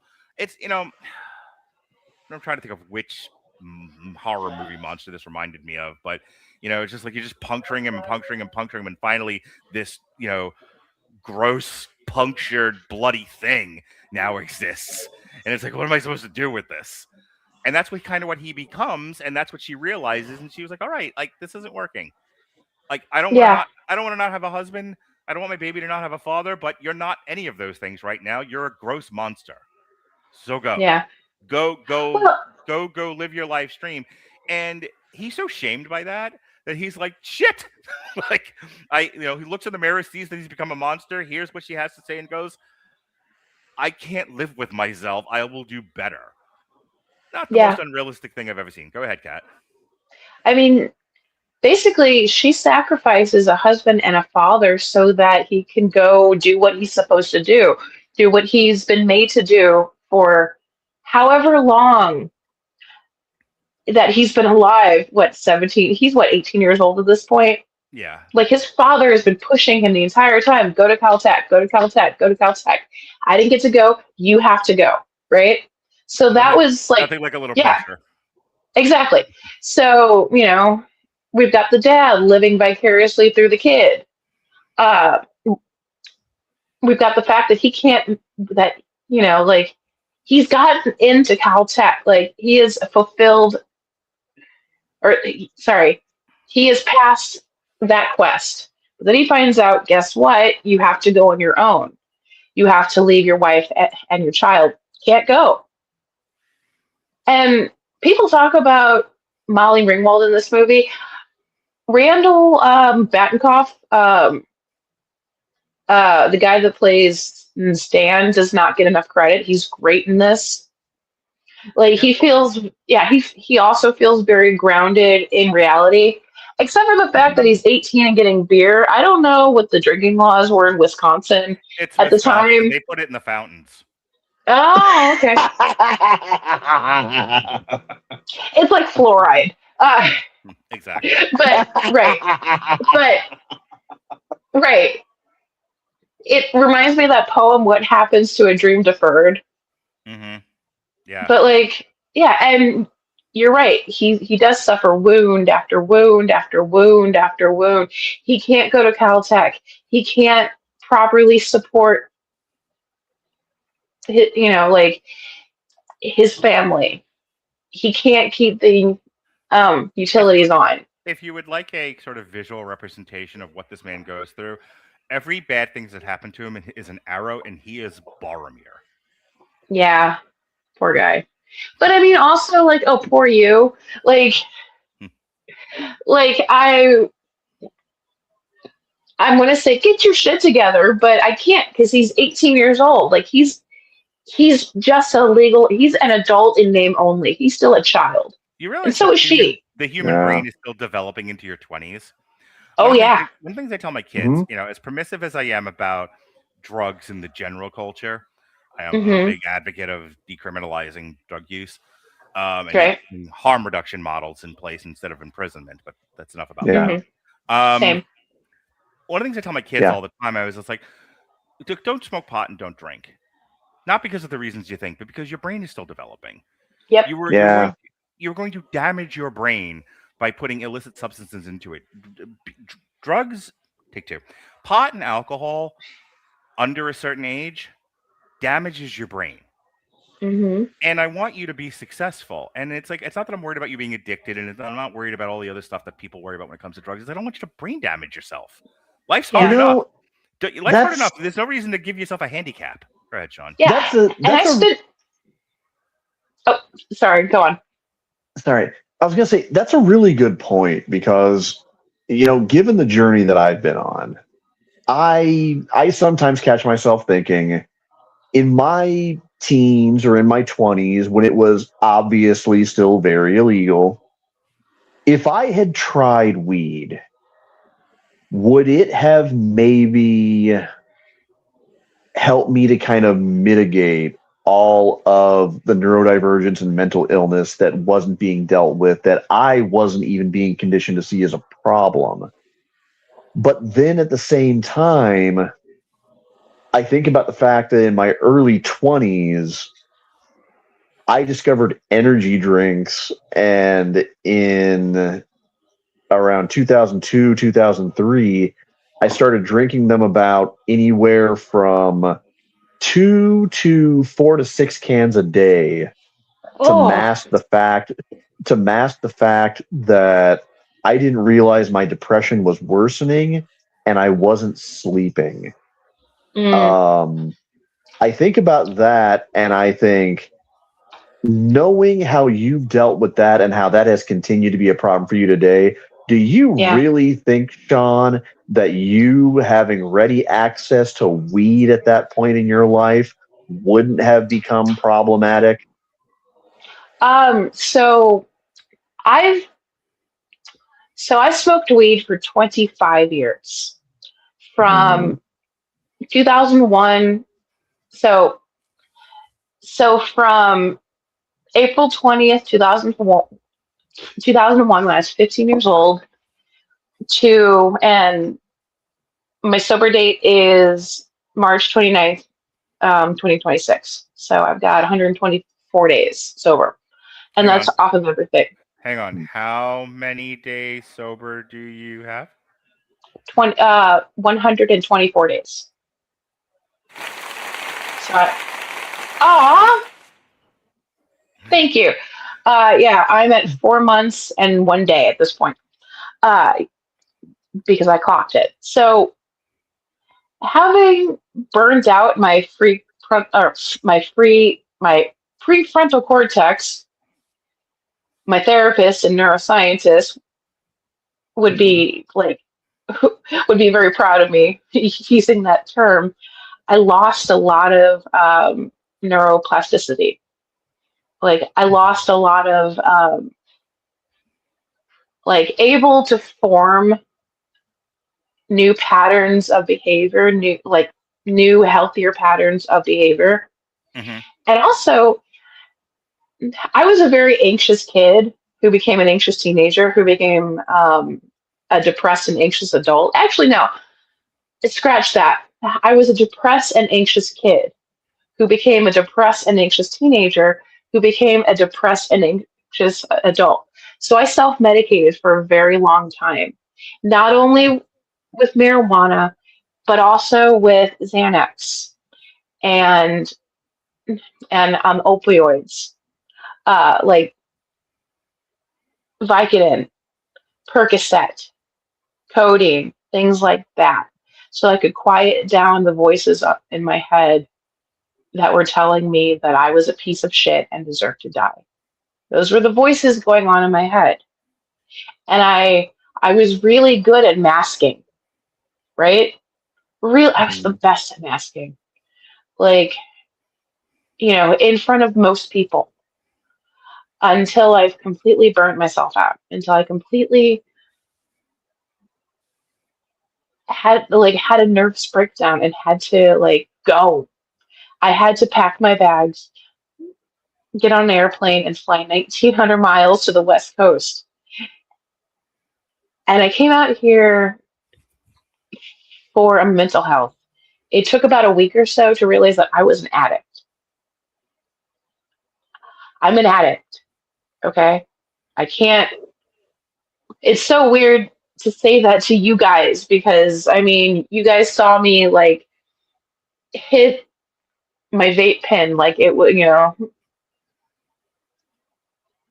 like it was a cigarette or like a drinking straw. Uh, I was self-medicating on it, and seeing somebody else, especially poor Stan, like drinking beer because he's so depressed, like it's like, dude, it's gonna be okay. Stop this. Like you're going to die if you keep, drinking drinking this much. In the last 5 or 6 years, I've lost 5 people to drugs and alcohol abuse. I lost one while I was out here. My friend Phil uh, was a drinker. It got really bad after his daughter passed from fentanyl, and he went to sleep one night and didn't wake up. Like I unfortunately know that some people who I am in groups with, who I've become very close with, are not going to make it. And I keep my fingers crossed that I'm going to make it. So I appreciate you sharing all that, Kat. I'm going to say this related to the Stan thing. I was recently asked if I regretted we were talking about piercings and tattoos. And just as an aside, so you know where the conversation came from, way back, like over a year ago, okay. my daughter wanted to get a septum piercing, and I said, no, there will be no facial piercings until you turn 18. Then if you would like to mutilate your body, I can't stop you. Mom said the same thing to me. But so long as you are under the age of 18, you will not mutilate your body. And there was a whole conversation about like piercings and everything, and I don't want to get into it because that's not really part of the discussion, but I was sharing that story, which then led to, what about your tattoos? Like, you don't have piercings. You clearly have a very vocal opinion about them. What about your tattoos? I'm like, I regret my tattoos. I got them when I was young. I was a different person then. I wish I hadn't. And there's a whole other speech I could give about that, but I'm not going to because it's not really appropriate for the podcast. But while you were talking, I kind of think about what you were saying. I thought about that conversation. I thought about Stan. And I thought, the reason why I tell my kids don't drink and do drugs before you're in your 20s is because, again, I know I drank a lot when I was a kid. I drank when I was in my 20s. Drank a lot, later on in life. I went through periods where, I was straight edge, and there were periods where I was a drunk. There were periods where I drove drunk. There were periods I drove high. It's amazing I'm alive. It's amazing I didn't kill anyone. But, oh yeah, I was a prolific binge drinker in my early 20s. Like I could put it away, and I thought, yeah. So I get that's it. What goes to like the idea of regret is, I wish I hadn't done any of those things. I was too young. This is the point. I was too young to handle the responsibility of things that you need to be older and wiser to handle. And that's ultimately the thing I'm trying to get across to my kids, and what nobody was getting across to Stan. And so I'm going to add this. I said it before, but it bears repeating so that people don't understand. Well, this is a lot of sharing. This is very wonderful, but what does it have to do with the movie? The problem with Molly Ringwald and Stan's, I don't remember the actor's name, but Stan, is they don't have mentors in this movie. They have one family hanging on desperately to an illusion, and they have a mother hanging on desperately to her own personality disorder. Yep. So there's nobody coaching them. There's nobody mentoring them. There's nobody giving instruction. There's nobody parenting. And so they're having to kind of figure it out on the fly, while also trying to figure out, with no education and no job skills, how to pay for things. And that's truly, like, for me, the value of for keeps, because whether you've had this experience but it wasn't this bad, or you've had this experience and it's fucking worse. I know people who, they're single moms, they have multiple children, and they're living in hotels. Yeah, me too. The underneath all of this is the absence of mentorship. Yeah. Underneath all of this is the absence of parenting, is the absence of somebody there who's more concerned that you do better than they do. Yeah. And so, Sean, was there anything else you wanted to add, or are we just about done? No, I think that's about it. I mean, while we're all talking about kind of addictions and everything, I will say that I did discover something recently. And you talk about kind of how you kind of process some things differently at one age versus another. Mm-hmm. I've known people in their 20s who, when I explain what I'm about to, would probably see this as some kind of superpower. I see it as a reason why I'm all of a sudden being much more careful about what I put into my body. I really kind of took stock recently of how certain substances affect me. Mm-hmm. And the realization I came to is that to get kind of as intoxicated or hyperactive or hyper awake as some people, I think, want to be when they use these substances, I individually have to really consume a somewhat unsettling amount of them. Mm-hmm. Weed would probably be the exception. I still get plenty high when I smoke or when I take an edible. Mm-hmm. But I'm talking more so about, it takes a lot to get me to that point where physically I feel so shitty afterwards that it's my body sending a message to me. For some reason, my body does not send that message. I can put down a lot of alcohol and still be very much still in control. Not saying I'll be safe to drive or anything, but I will not be an out of control spiraling drunk without having to consume enough alcohol to probably put me in immense physical danger. But the problem is, my body would not send that message until I get to that, probably until I get to that point of no return. It's the same thing with my caffeine tolerance. I'm not saying it doesn't get me up. I'm not saying it doesn't make me more alert. But, I told you how many 16-ounce energy drinks I was drinking a day when I was in my early 20s. The more I've reflected on that, that's kind of why I've cut back so much lately. And again, here I at 43 see that as, wow, I can't exactly count on my body to necessarily send the right biosignals at all times when I'm really overdoing it. I really better be more conscious of this myself and recognize where my line is. Versus, I think if I were in my 20s, when I was still deliriously amused by my ability to put down a case of Mountain Dew and a full large stuffed crust extra pepperoni pizza by myself. Ooh, that sounds good. Yeah, I would have been an asshole and I would have probably created more problems for myself. So yeah, I mean, something for everybody to think about is that veil of indestructibility of your teens and 20s. It's hard to ignore. Do your best to ignore it. Please try. So, as You are somebody very who, human. yes, so I quit binge drinking at 23, and Mhm. I would have maybe a drink a month after that because I Yeah. was just I was done with it. Yeah. However, realizing that I'm an addict and also knowing my family history, both genetic and epigenetic, Mhm. when I get back out into the real world, I'm not picking up alcohol because I know how I am. I'm It's deeply just not in relieved the to hear that. cards.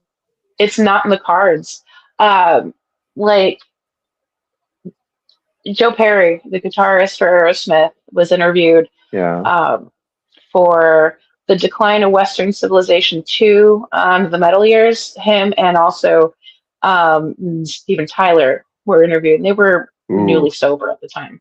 Yeah, they were newly Ah. sober because this movie came Oh, out. wow.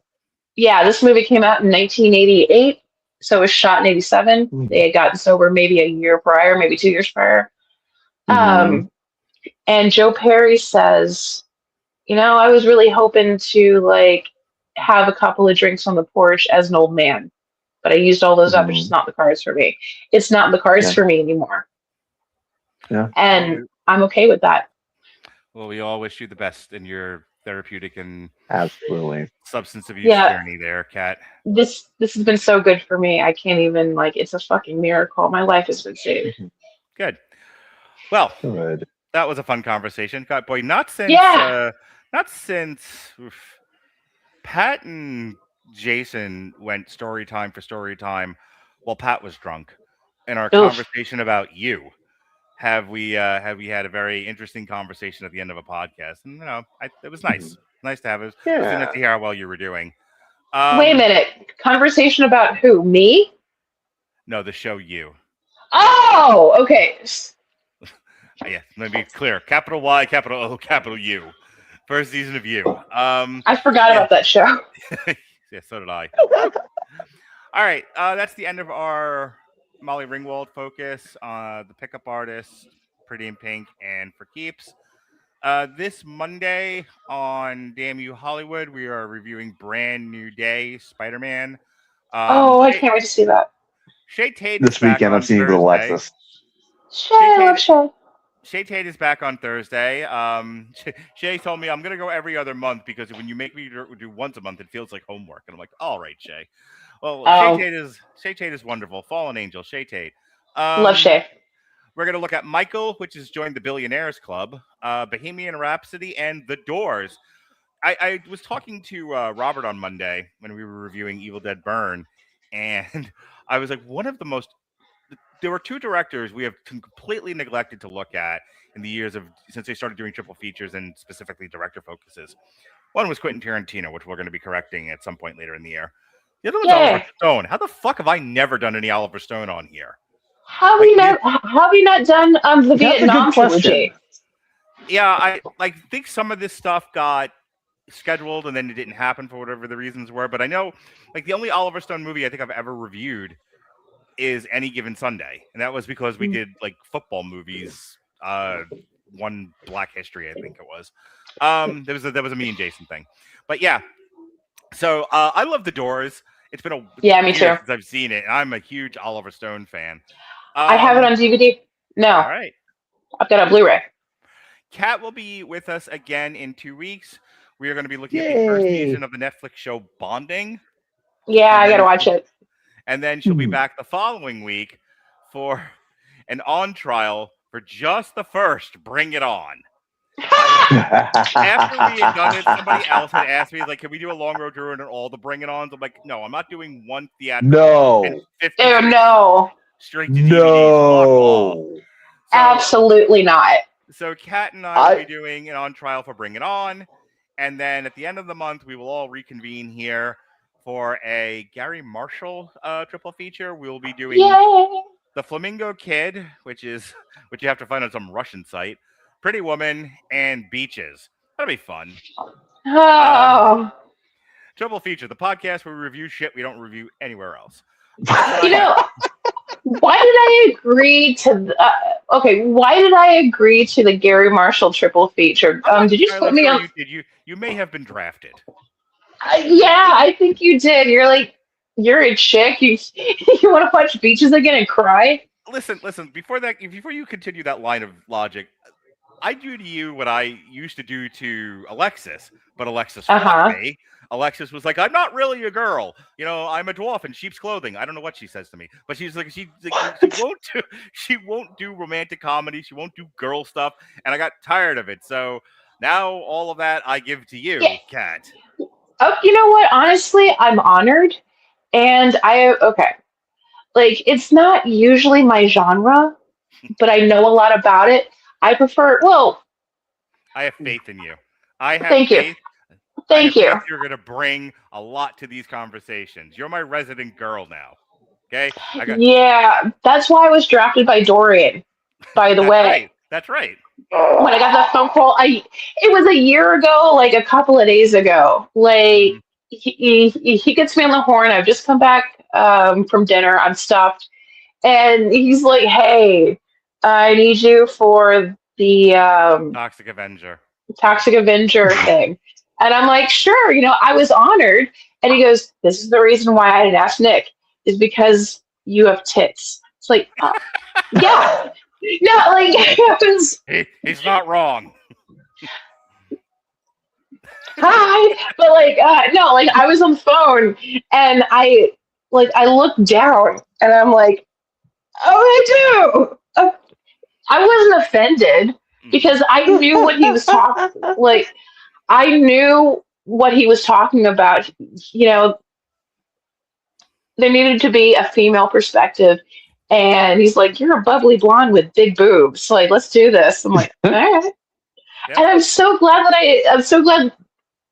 I agreed to it because like this is one of my creative Mhm. outlets and this is something that I'm so proud of. Mm. And I'm so proud of this episode because I was so nervous because this is the first episode I did sober. Okay. We're happy to Kat, have you you did here great. sober. You did Thank fantastic. you. All right. Is there anything you would like to plug before I go over to Sean? I mean, You can just say no. I'm on Instagram. It's Kitty_Benton on Instagram. I'm getting back into social media now.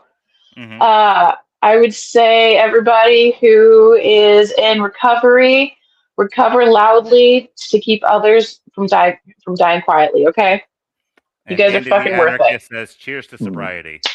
That's my Mm. dude. Andy is my dude. He's awesome. He's a sober friend I met out in LA. We've gone to Hollywood Boulevard. We've gone to the Hollywood Forever Cemetery. He is. I saw Judy Garland's grave. I saw Kathleen Freeman's like urn in her niche. Um, Andy is the shit. Shout out to Andy the Anarchist. I love you. Like I am ridiculously happy out here. So thank you guys for having me again. Of And course. 2 or 3 more times for the month of August. Sean, Yes. tell us Yo. where you twitch and shout. Tomorrow morning, I am going to be on Twitch at 10 a.m. We're going to be streaming. Going to be a single player game. Going to give Overwatch a little bit of a break. A little bit of a break. Mostly because we've had some online connection issues that have gotten me some lengthy suspensions, and I'm not trying to get my account canceled. So I'm kind of letting those kind of phase out for a little bit. I think we're actually going to be playing Grim Fandango Remastered because Ooh. I'm really going deep into my backlog and wanting to play some more single player games. So, yeah, probably 10 a.m. tomorrow until whenever. And for the near future, I'm trying to get it on a steady schedule where that's when I'm streaming Monday and Friday. With the way we've had some kind of household financial upheaval over the last couple of days, and I'm adjusting some things. Anne and I are putting a lot more of our energy into not just, our jobs, but into trying to kind of put some energy into our side hustles to see if one of those can maybe turn into something. So, and one of those, in a roundabout way, kind of a double-edged sword, is streaming. I'm going to be trying to stream more regularly, but at the same time, I'm also trying to make sure that for the time being, I'm keeping it reasonable so I can also continue to perform well at my job and finish my education. So I'm really proud of you. well, thank you. That means a lot. In the meantime, if you want to keep up with me elsewhere, I have actually been most active recently on Threads. I'm at Comer Codex. Fair warning: if you're easily sociopolitically offended, stay away. Just don't bother.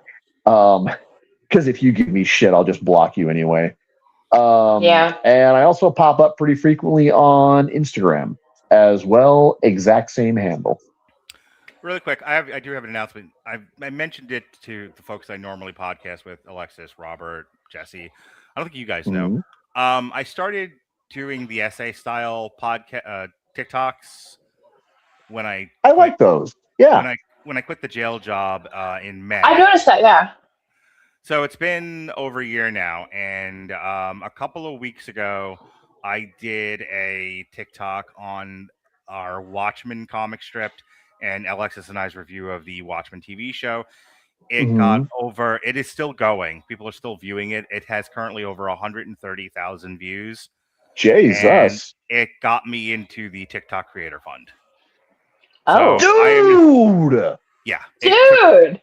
Yep, took me a little over a year, but I did it. Congrats! I'm not one of these people. Thank you. I'm not one of these people. Mark, I'm so fucking proud of you right now. Thank you. I'm not one of these people who's like going on TikTok to be like, I was in the Creator Fund and this is how I did it. But because I think those are a lot of baloney. But I tell you, fucking hard work, dedication, consistency, endurance, and the ability to see what you're doing wrong and try something else. And it paid off. So I'm proud of myself. I think I'd never get there. You're right. You know, over 10,000 followers and like over 1 million views, and there you are, and it happened. Hell yeah. So, recently I had a second one where recently I did one on Christopher Nolan's The Odyssey, and poor Robert Winfrey was like, "You buried me in that one." I'm like, not so much, but that's over almost about 50,000 views. So nice. I am doing something that I enjoy, something that I'm pretty proud of, and it gives me another outlet, you know, to kind of use these podcasts as sort of a laboratory, and then put together a more, you know, more straightforward product on TikTok. Though they're getting to be about 20 minutes now. I gotta like pull them back a bit.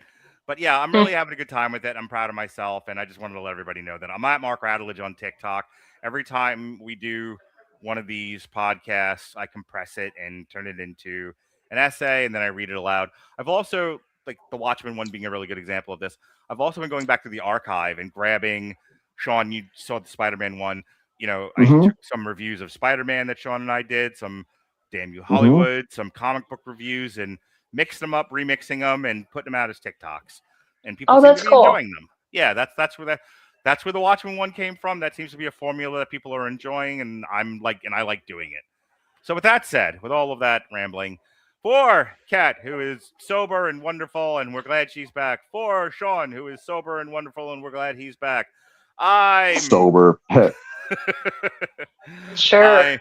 I'm funny. Be well, be safe, and behave. Behave.